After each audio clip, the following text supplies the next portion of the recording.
Hello friends, आज हम TGT PGT Hindi के लिए क्लास 9th का संपूर्ण काव्यखंड देखेंगे। गद्यखंड हम पहले ही एक वीडियो में डाल चुके हैं। आप 6 से लेकर 12 तक की सारी एनसीईआरटी देखने के लिए चैनल को सब्सक्राइब जरूर करें, क्योंकि यहाँ पे बहुत कम समय में बहुत डिटेल एक्सप्लेनेशन के साथ आपको वीडियो मिल जाएंगे। तो इसमें है ना, सबसे पहले तो विषय सूची से ही कोई ना कोई क्वेश्चन मिल जाता है हमें पेपर में, तो इसको भी आप ध्यान से देखें। साखी और शब्द ये कबीर जी की है, वाक ललदेद के हैं, सवैये रस खान के हैं, कैदी और कोकिला कविता है माखनलाल चतुर्वेदी की, ग्रामश्री कविता है सुमित्रानंद पंत की, चंद्र गहना से लौटती बेर केदारनाथ अग्रवाल की, और मेघ आय कविता है सर्वेश्वर दयाल सक्सेना जी की। यमराज की दिशा चंद्रकांत देवताले की है, बच्चे काम पे जा रहे, ये राजेश जोशी की रचना है। यहाँ से केवीएस में भी एज इट इज प्रश्न आ जाते। लास्ट टाइम केवीएस में पूछा गया था कि बच्चे काम पे जा रही है रचना किसकी है, तो राजेश जोशी की है। तो अगर आप टीजीटी पीजीटी हिंदी की, केवीएस की या स्टेट की तैयारी कर रहे हैं, या आप 9th क्लास के स्टूडेंट भी हैं, तो ये जो सीरीज है ये आपके लिए बहुत हेल्पफुल है। ये वीडियो आप जरूर देखें और गद्यखंड की वीडियो भी देखें। अब हम देखेंगे साखिया और शब्द जो कबीरदास जी द्वारा लिखे गए हैं। देखो, कबीरदास जी ने कोई भी रचना नहीं की थी, ये इनके शिष्य धर्मदास ने संकलन किया था। कबीरदास तो अनपढ़ थे, ये उनके द्वारा बोली गई है, ये उन्होंने लिखी नहीं। तो इस बात का वर्णन भी कबीरदास ने खुद किया है कि मसी कागज छुयो नहीं कलम गए ना हाथ। तो मैं बार बार बोल देती हूँ कि साखिया और शब्द ये कबीरदास की रचना है। कबीरदास ने ये सिर्फ बोले थे मौखिक रूप से, इनको लिखने वाले हैं उनके शिष्य धर्मदास। तो आगे देखते हैं हम इनका कबीरदास जी का जीवन परिचय। भक्ति काल के कवियों में प्रमुख स्थान रखने वाले और सामाजिक बुराइयों पर कड़ी चोट करने वाले कबीरदास का जन्म 1398 में हुआ था। ऐसा माना जाता है कि उनका जन्म विधवा ब्राह्मणी के गर्भ से हुआ था, जिसने शिशु कबीर को वाराणसी के निकट लहरतारा नामक स्थान पर तालाब के किनारे छोड़ दिया था। उसी रास्ते से गुजरने वाले निसंतान जुलाहा दंपति नीरू और नीमा ने बालक को उठा लिया और उन्होंने कबीर का पालन पोषण किया। कबीर ने कोई औपचारिक शिक्षा ग्रहण नहीं की थी, उन्होंने संतों की संगति से ज्ञान प्राप्त किया था और उनके गुरु का नाम रामानंद था। देखो जी, हिंदुओं के अनुसार तो इनके गुरु का नाम रामानंद था, लेकिन मुसलमानों के अनुसार पूछा जाए तो इनके गुरु का नाम शेख तकी था। इनकी पत्नी का नाम लोई था। उनकी मृत्यु, कबीरदास जी की मृत्यु 1518 में हुई थी और मगहर में हुई थी। देखो, मगहर में मृत्यु होने के पीछे भी एक कारण है। उस समय ऐसा माना जाता है कि मगहर में जिसकी भी मृत्यु होती है तो वो नरक में जाता है। तो कबीरदास जी हमेशा से ही ये पाखंडों का खंडन करने वाले थे। तो उन्होंने अपने अंतिम समय में मगहर वो जाके बस गए थे कि मैं मगहर में जाता हूँ, मेरी मृत्यु मगहर में होगी। वो इस बात का खंडन करना चाह रहे थे कि मगहर में मृत्यु करने से नरक मिलता है। तो इनका परिचय। कबीरदास जी अनपढ़ संत थे, वे पदों की रचना करते तथा गाते। उन्हीं पदों को उनके शिष्यों ने संकलित किया। इन्हें साखी शब्द और रमैणी के नाम से जाना जाता है, जिसका संग्रह बीजक नाम से प्रसिद्ध है। कुछ लोग कबीर ग्रंथावली को भी इनकी रचना मानते हैं।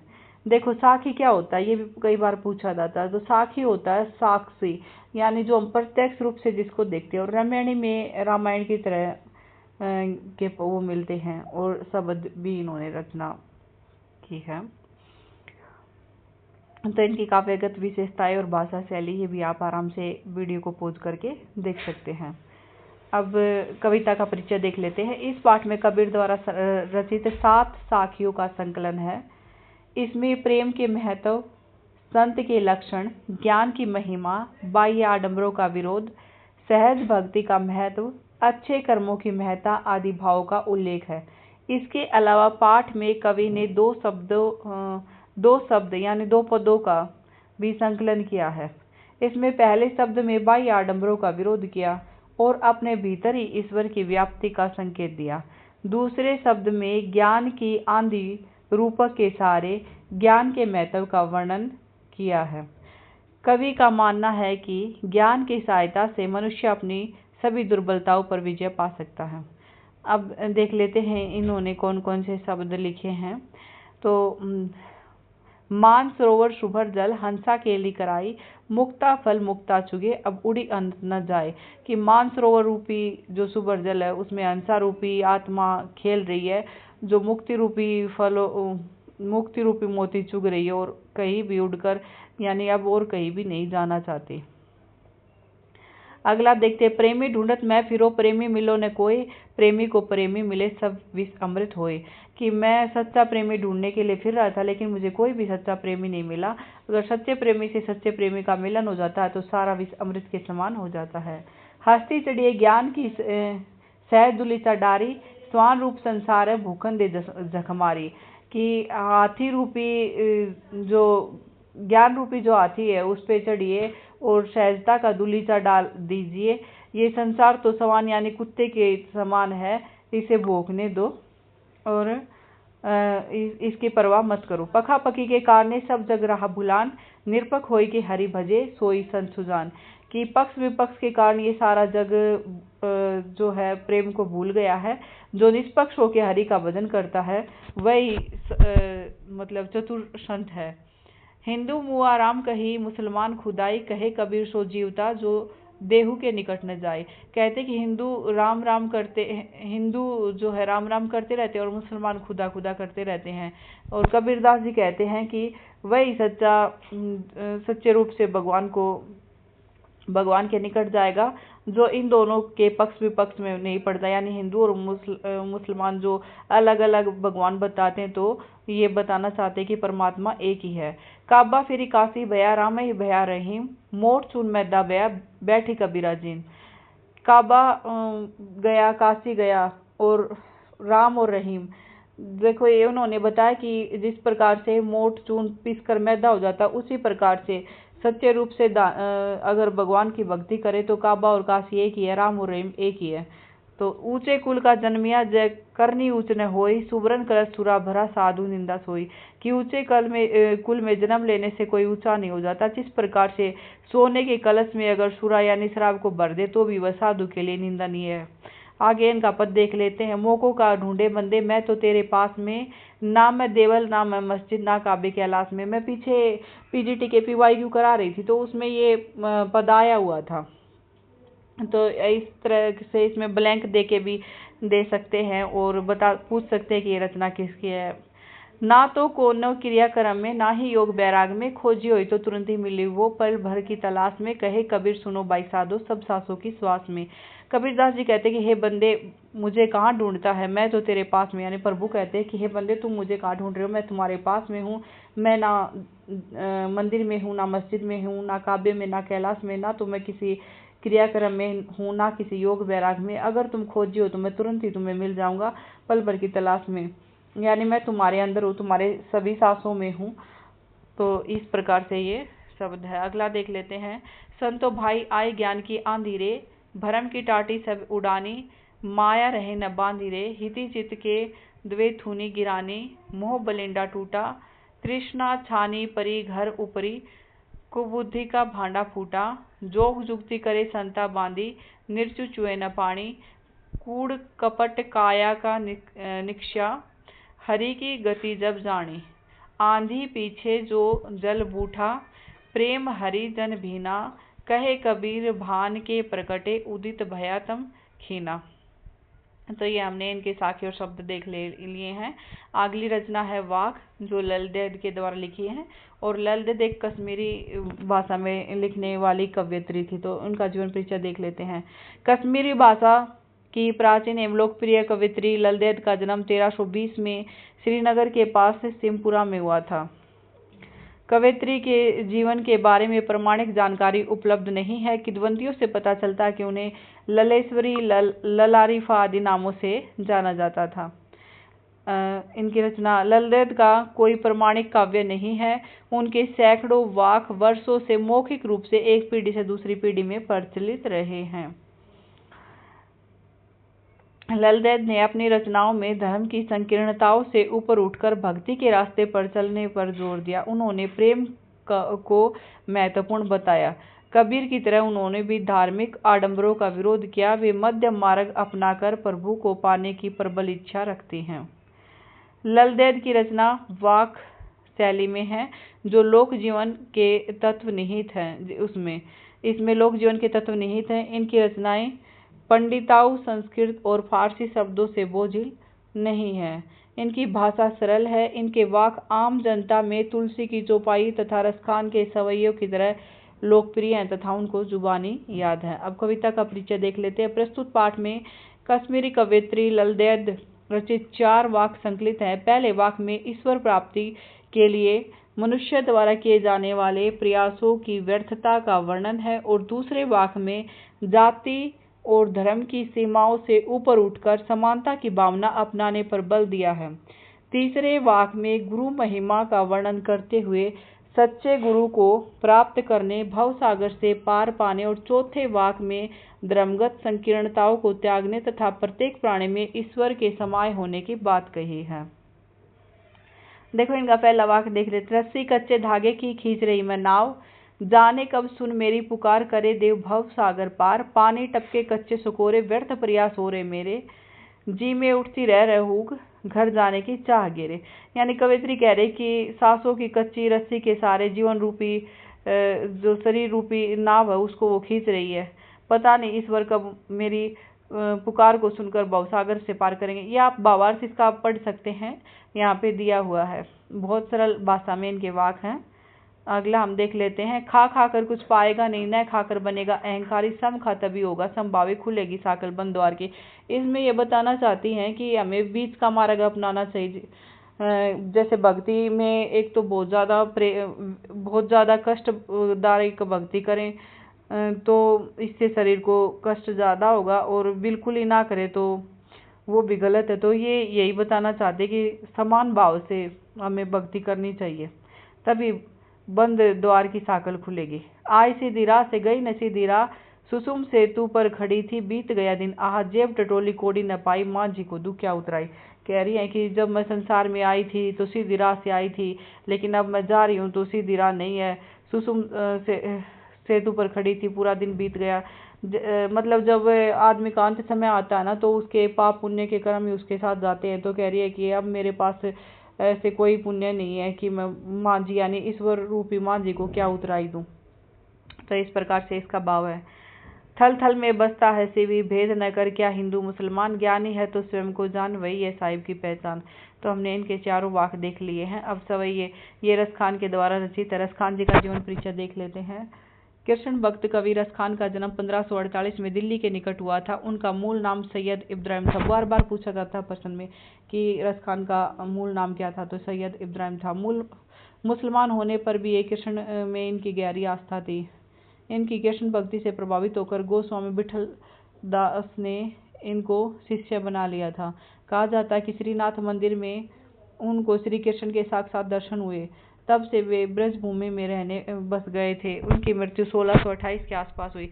अच्छा, इनके ऊपर भारतेंदु जी ने बोला है कि इन मुस्लिम हरिजन पर कोटिक हिंदू वार्ये। तो ये भी बात पूछी जाती है कि ये किसने बोला और किसके लिए बोला। तो इनकी रचनाएं देख लेते हैं। प्रेम वाटिका सुजान रसखान, और इनकी रचनाओं का संग्रह रसखान रचनावली नाम से प्रसिद्ध है।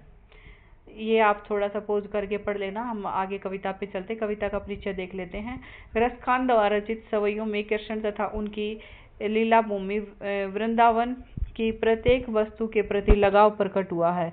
कवि ने कृष्ण के काले कंबर पर तीनों लोकों का सुख त्यागने के लिए भी कवि तैयार है। तीसरे सवय में कृष्ण के रूप सौंदर्य पर मुग्ध गोपियां स्वयं कृष्ण का रूप धारण कर लेती हैं, और चौथे सवय में कृष्ण की बांसुरी की धुन की मादकता तथा गोपियों की विवस्था का सजीव चित्रण है।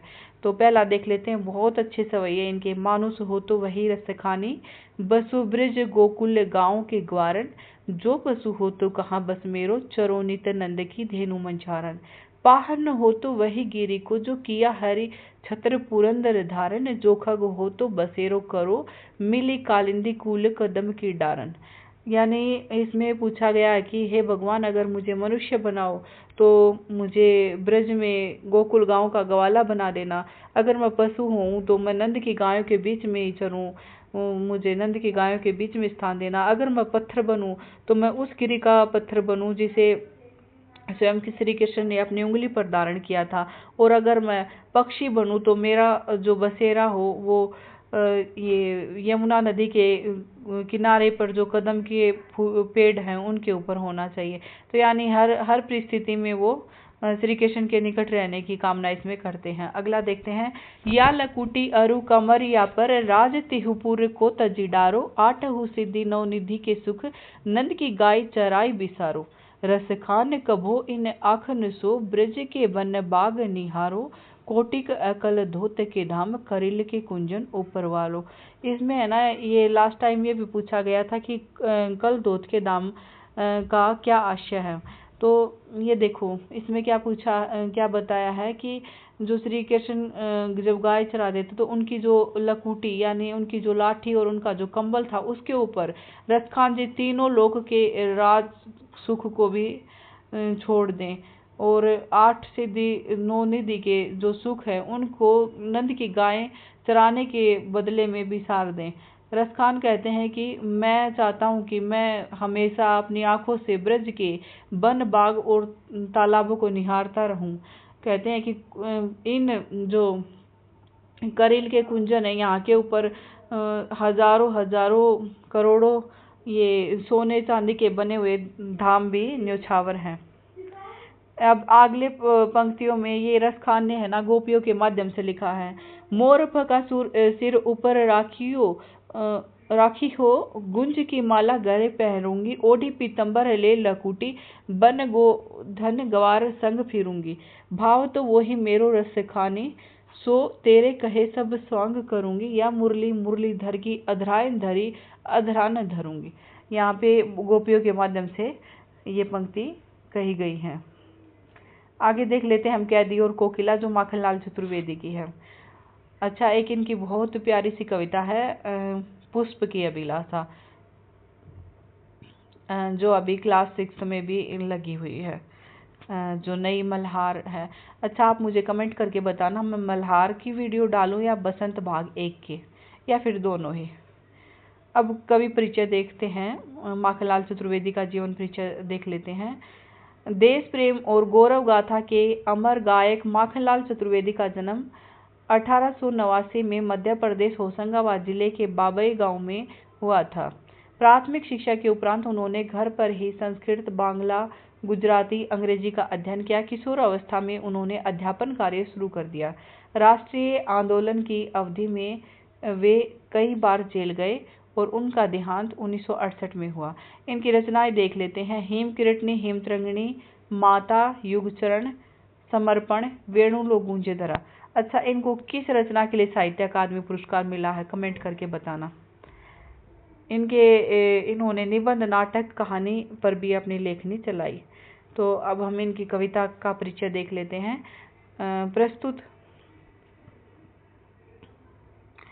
प्रस्तुत कविता कैदी और कोकिला में अंग्रेजी सरकार द्वारा भारतीयों के शोषण तथा स्वाधीनता सेनानियों के साथ जेल में हुए अमानवीय व्यवहार और यातनाओं का मार्मिक चित्रण है। जेल में कवि उदास तथा एकांकी जीवन जी रहा है। कोयल की मधुर आवाज सुनकर वह कोयल से अपने मन का आक्रोश, दुख, अंग्रेज सरकार के अत्याचारों को व्यक्त करता है तथा उससे अपनी दास्ता से मुक्ति का गीत सुनाने को कहता है। कोयल अचानक आधी रात को चीख पड़ती है, जिसे सुनकर कवि समझता है कि कोयल पूरे संसार को कारागार समझने लगी है। अब कविता देख लेते हैं हम, कैदी और कोकिला।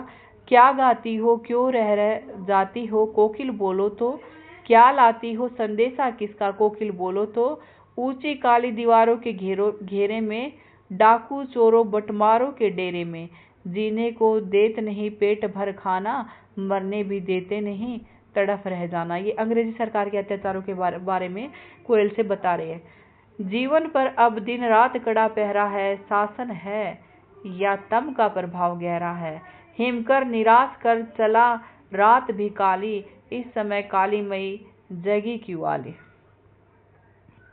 क्या हुक पड़ी वेदना बोझ वाली सी, कोकिल बोलो तो क्या लूटा, मृदुल वैभव की रखवाली सी, कोकिल बोलो तो क्या हुई बावली अर्धरात्रि को चीखी, कोकिल बोलो तो किस दावा नल की ज्वालाएं हैं दिखी, कोकिल बोलो तो।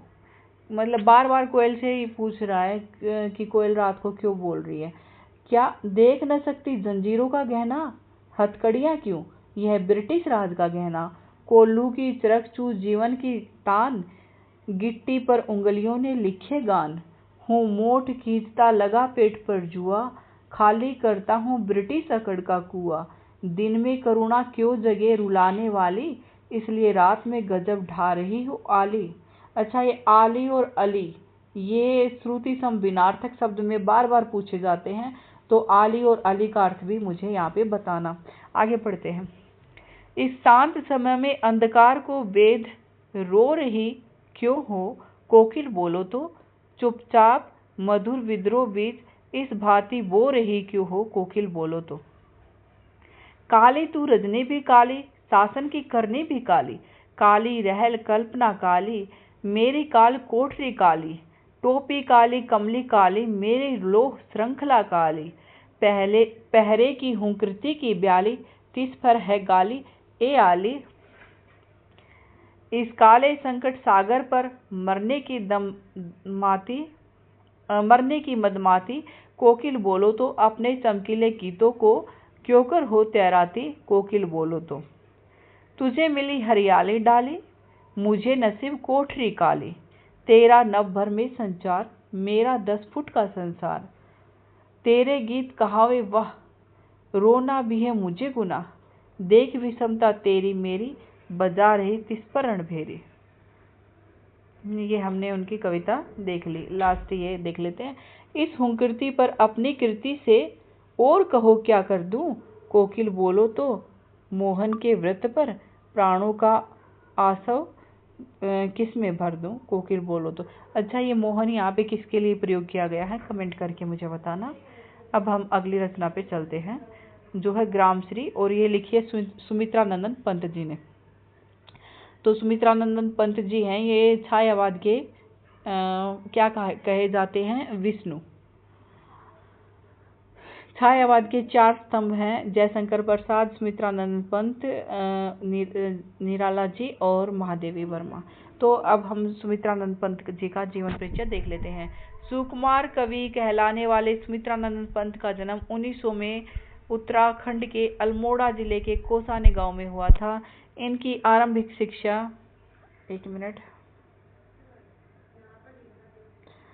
इनकी जो आरंभिक शिक्षा है वो अल्मोड़ा में, और उच्च शिक्षा बनारस और इलाहाबाद में हुई थी। ये बचपन से ही काव्य रचना में रुचि लेते थे। महात्मा गांधी के विचारों से प्रभावित होकर कॉलेज छोड़ दिया, और ये छायावाद के 4 स्तंभों में से एक थे। इन्होंने 1916 से 1977 तक साहित्य सेवा की, और इनका निधन हो गया 1917 में। देखो, इनको हना चिदम्बरा रचना के ऊपर ज्ञानपीठ पुरस्कार मिला है, और इनको साहित्य अकादमी पुरस्कार कौन सी रचना पर मिला है, कमेंट करके बताएं। इनके देख लेते हैं हम काव्य। वीणा, ग्रंथि, पल्लव, गुंजन, स्वर्णकिरण, स्वर्णधूलि, युगांत, ग्राम्या, लोकायतन, चिदम्बरा। देखो, इन्होंने 4 प्रकार की रचना की है, जो एक तो इनकी छायावादी भी हैं, एक छाया उत्तर रचना भी है, अंतश्चेतनावादी भी हैं। और अब इनके नाटक देख लेते हैं। रजत, रश्मि, शिल्पी और ज्योत्सना। उपन्यास है इनका हार। विशेषता, पंत प्रकृति प्रेमी, मानवतावादी, संवेदनशील, प्रकृति और मनुष्य के अंतरंग संबंधों की पहचान रखने वाले कवि। प्रकृति चित्रण में अद्वितीय, इन्हें प्रकृति का सुकुमार कवि भी कहा जाता है। और भाषा शैली क्या है, भाषा खड़ी बोली है जिसमें मधुरता और सरसता है। संस्कृत के शब्दों के बीच में प्रधानता है, और अलंकारों का भी भरपूर प्रयोग है। अब कविता का परिचय देख लेते। ग्रामश्री कविता में पंत ने गांव की प्राकृतिक सुषमा और समृद्धि का मनोहारी चित्रण किया है। इसमें खेतों की लहलहाती फसलें, फल फूलों से लदी डालियां, बाग बगीचों में नाना प्रकार के सुंदर पुष्प और मंडराती तितलियां, यमुना नदी के रंगीन रेती, पानी में क्रीड़ा करते पक्षियों आदि का सजीव चित्रण है। इनका बिंब हमारी आंखों के सामने, जो इन्होंने गांव का इसमें वर्णन किया, वो आंखों के सामने सजीव हो उठता है। तो ग्रामश्री कविता हम देख लेते हैं। फैली खेतों में दूर तलक मखमल की सी कोमल हरियाली, लिपटी जिससे सूरज की किरणें चांदी की सी उजली जाली। तिनकों के हरे हरे तन पर हिल हरित रुधिर है रहा झलक, श्यामल तू भूतल पर झुका हुआ, नभ का चिर निर्मल नील फलक। रोमांचित सी लगती वसुधा आई जो गेहूं में बाली, अरहर सनई के सोने की किंकणियां हैं शोभाशाली। उड़ती भीनी तलाक्त गंध, फैली सरसों पीली पीली, लो हरित धरा से झांक रही, नीलम की कली तिशी नीली। रंग रंग के फूलों में रिलमिल हंस रही सखियां मटर खड़ी, मखमली पेटियों सी लटकनी, झिमिया छिपाए बीज लड़ी। फिरती है रंग रंग की तितली, रंग रंग के फूलों पर सुंदर, फूले फिरते हैं फूल स्वयं, उड़ उड़ वृंतों से वृंतों पर। अब रजत स्वर्ण मंजरियों से लद गई आम्र तरु की डाली, झर रहे ढाक पीपल के दल, हो रही कोकिला मतवाली। महके कटहल मुकुलित जामुन, जंगल में झरबेरी झूली, फूले आड़ू नींबू डाडिम, आलू गोभी बैंगन मूली। मीठे मीठे अमरूदों में अब लाल लाल चितिया पड़ी, पक गए सुनहरे मधुर बेर, अवली से तरु की डाली जड़ी। लहलह पालक महमह धनिया, लौकी और सेम फली, फैली मखमली टमाटर हुए लाल, मिर्चों की बड़ी हरी थैली। बालू के सांपों से अंकित गंगा की सतरंगी रेती, सुंदर लगती सरपत छाई, तट पर खरबूजों की खेती। उंगली की कंघी से बुगले कलगी संवारते हैं कोई, तिरते जल में सुरखाब पुलिन पर मगरोटी रहती सोई। हसमुख हरियाली हिम आतप, सुख से अलसाए से सोए, भीगी अंधियारी में निसी, तारक सपनों में खोए। मरकत डिब्बों सा खुला ग्राम, जिस पर नीलाम नभ आच्छादन, निरूपण हिमांत में संदिग्ध शांत, निज शोभा से हरता जनमन।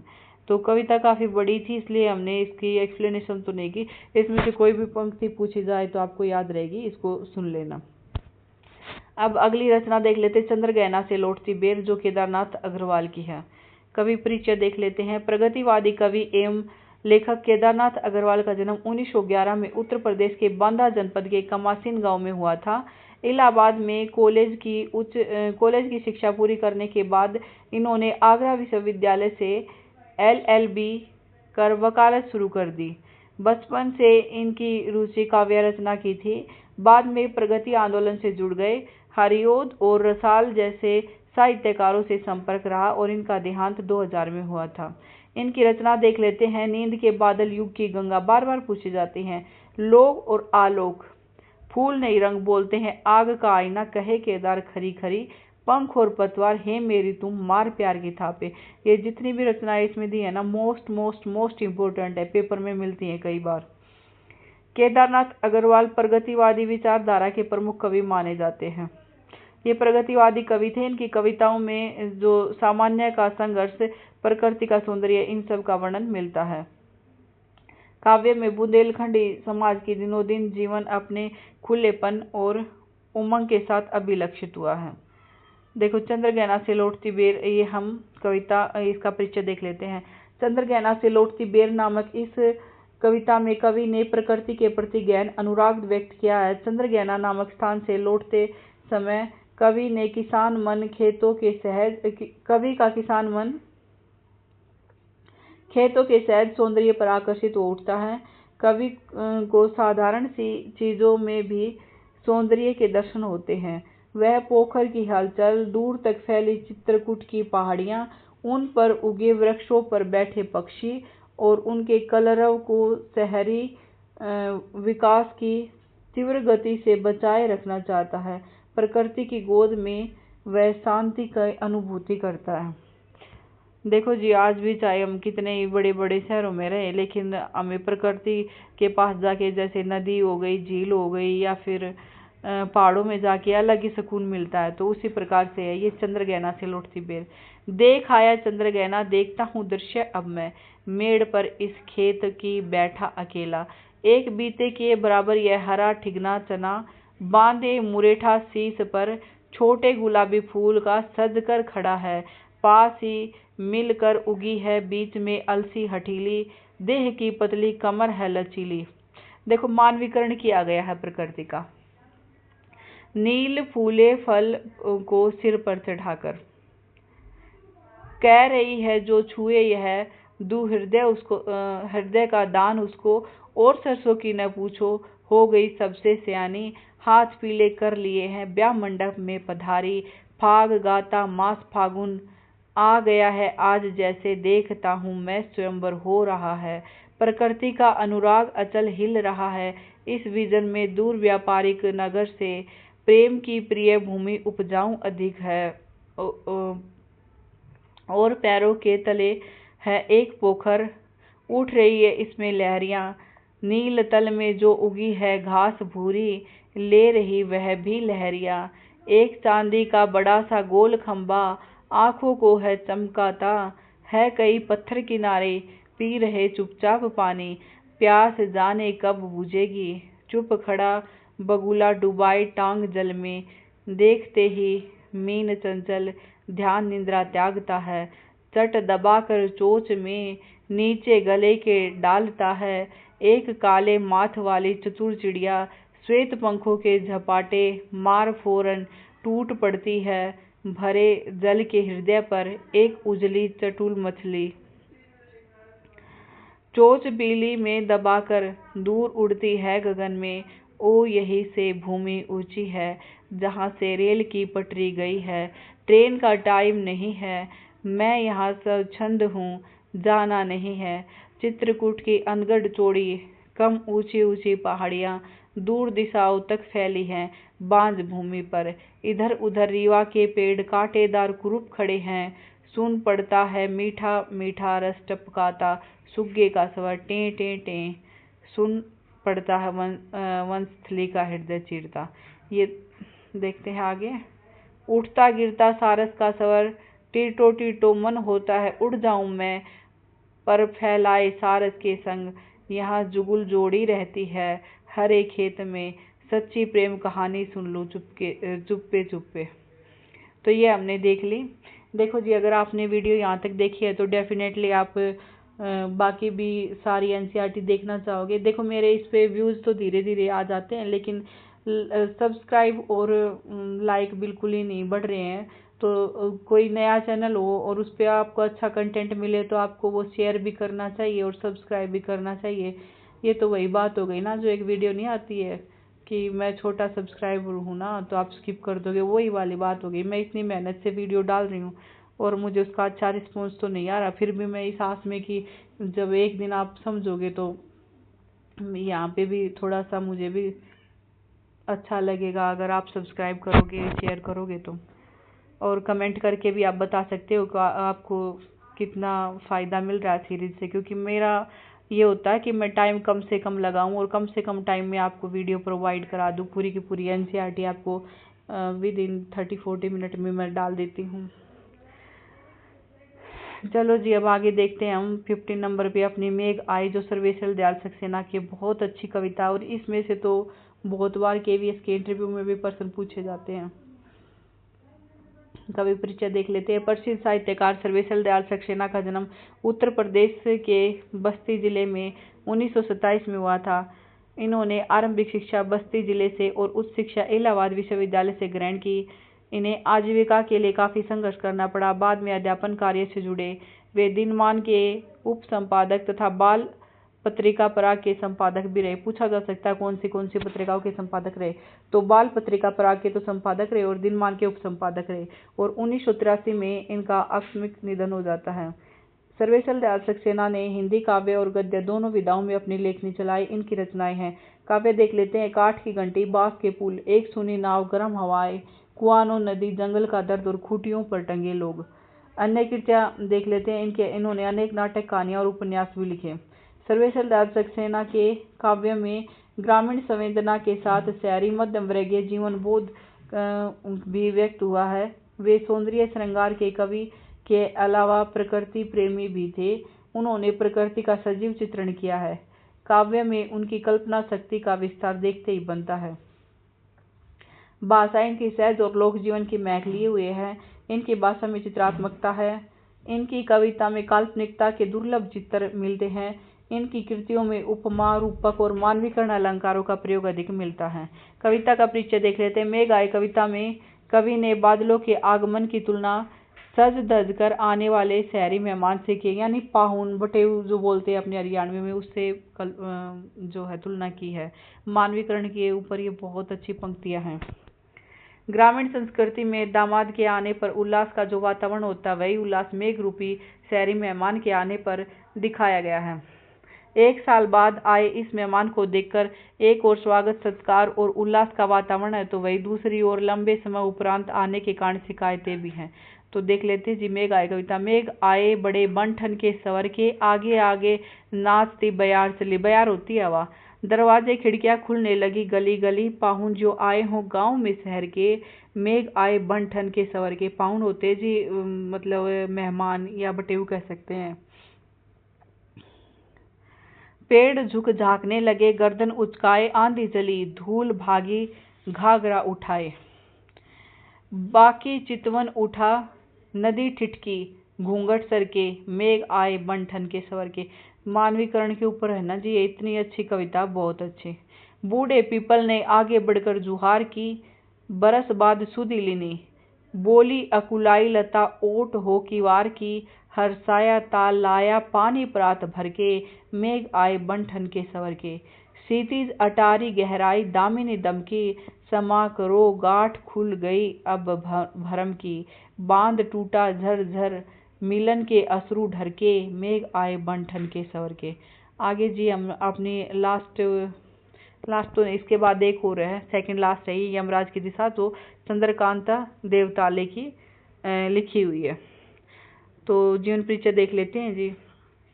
चंद्रकांता देवताले का जन्म 1936 में मध्य प्रदेश के बैतूल जिले के जालखेड़ा नामक गांव में हुआ था। इन्होंने इंदौर से उच्च शिक्षा और सागर विश्वविद्यालय से PhD पूरी की थी।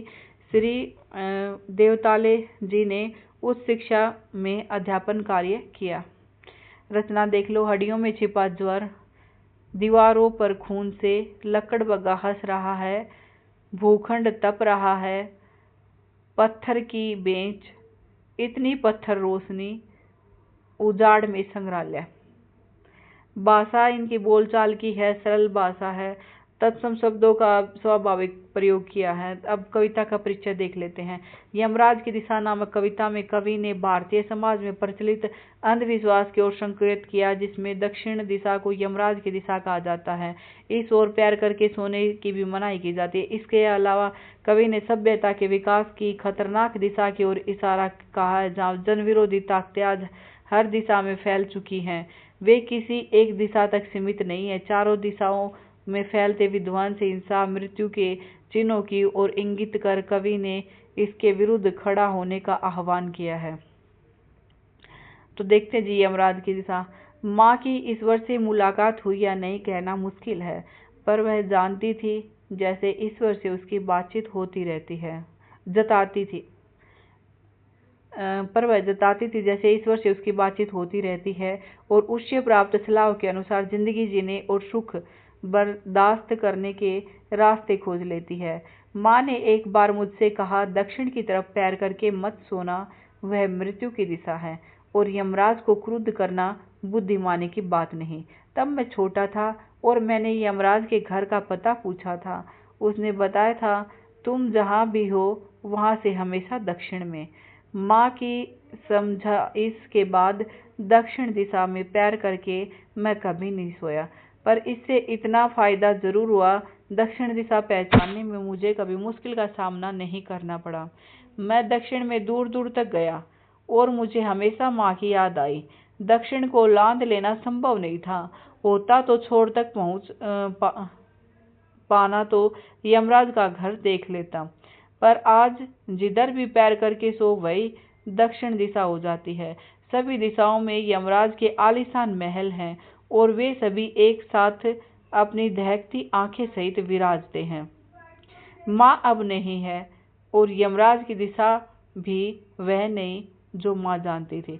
तो इसमें ये अंधविश्वास के ऊपर बताया गया। और आजकल कितने खतरे हर दिशा में, जितना विज्ञान तरक्की करता जा रहा है वैसे ही हर दिशा में मौत ही मौत है, इस बारे में लेखक ने जिक्र किया है। बच्चे काम पर जा रहे हैं, राजेश जोशी की रचना। देखते हैं राजेश जोशी का जीवन परिचय।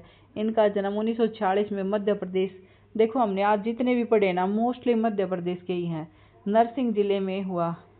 इन्होंने शिक्षा पूरी करने के बाद पत्रकारिता शुरू की, कुछ सालों तक अध्यापन किया। इन्होंने कविताओं के अलावा कहानियां, नाटक, लेख और टिप्पणियां भी लिखी। इनके काव्य संग्रह हैं एक दिन बोलेंगे पेड़, मिट्टी का चेहरा, नेपथ्य में हंसी, दो पंक्तियों के बीच, भाषा शैली। राजेश जोशी की कविताओं में गहरा सामाजिक सरोकार होता है। इनकी कविताओं में स्थानीय बोली बानी के शब्द होते हैं। इन्होंने अपनी रचनाओं में उर्दू शब्दों का प्रयोग किया है। कविता का परिचय देख लेते हैं। प्रस्तुत कविता के माध्यम से कवि ने बच्चों से बचपने छीन लिए जाने को बहुत ही प्रभावी ढंग से व्यक्त किया है। कवि सामाजिक और आर्थिक व्यवस्था पर व्यंग्य करते हुए कहता है कि ऐसी व्यवस्था किस काम की जिसमें बच्चे खेल, शिक्षा और जीवन की उमंग से वंचित है। देखो ये आज के परिप्रेक्ष्य में ये कविता और भी जो है ज़्यादा वो लगती है। इसमें तो बता रहे हैं कि बच्चे काम पे जा रहे हैं, लेकिन आज देखो 2 साल के बच्चे को स्कूल भेजना शुरू कर देते हैं।